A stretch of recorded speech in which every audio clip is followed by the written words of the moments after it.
Welcome to the Christmas week marathon. I'm going to be doing 5 videos, 1 per day, just a short video this week, just so I can be present with you during this holiday season when I know it can be so difficult. I've been there, as you know, and I hope that this can bless you. I'm just going to have 1 topic per day, and I just want to get comfortable. I just want to get cozy, and I want you to hopefully be blessed by just a little nugget per day.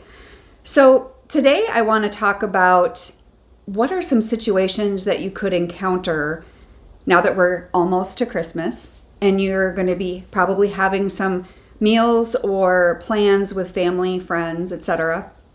And maybe you're wondering, how am I going to get through this day? How do I encounter the questions? How do I encounter the scenarios that maybe Uncle Larry or Aunt Susie or Grandma or Grandpa is going to ask, and you're not prepared to answer those questions? Maybe you just don't want to. And so I can appreciate that. I want to just talk today about that. And honestly, the first thing I want you to know is you don't owe anyone an explanation. It doesn't matter how close they are to you. You really don't. Now, obviously, the people closest in your life, they already know the situation. Hopefully, they're going to be having your back that day. In fact, when you are at one of these events with friends or family, I always tell the ladies in my group, make sure you have somebody who has eyes on you. Make sure you have somebody who has your back from across the room to the point where if you know that this just isn't working out and I need to leave, that they've got your back and that they're going to come swoop you away and take you home. Okay?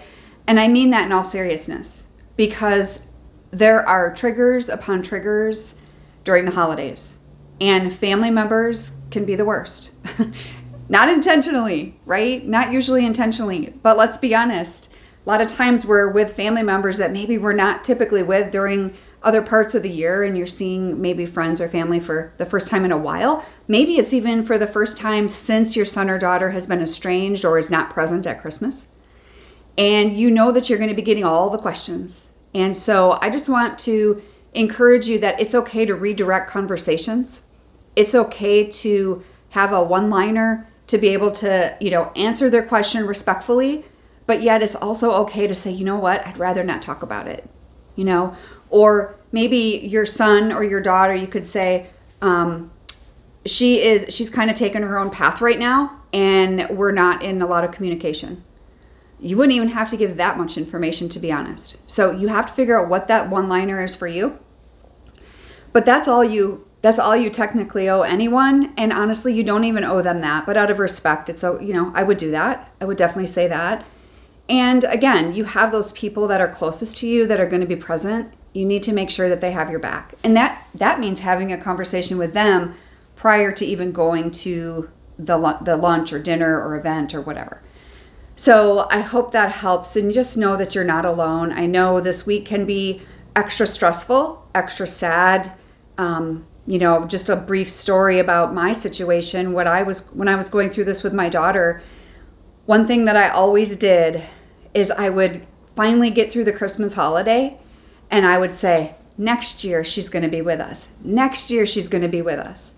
And it took a long time, but I was convinced, and I never stopped hoping that it was going to be one more, right? I knew that next year she was going to be here. And even when it didn't work out that way, I still kept the hope. Certainly did not mean that I carried that with me to the point where I didn't have any issues. Clearly, if you have watched any of my videos, you know that I did. But that doesn't mean you have to. And that's why I do this, is I want you to know that you're not alone. And I hope that this little marathon this week will help you and just kind of give you that extra encouragement you need to get through the Christmas season and leading up to the new year. So I will see you tomorrow.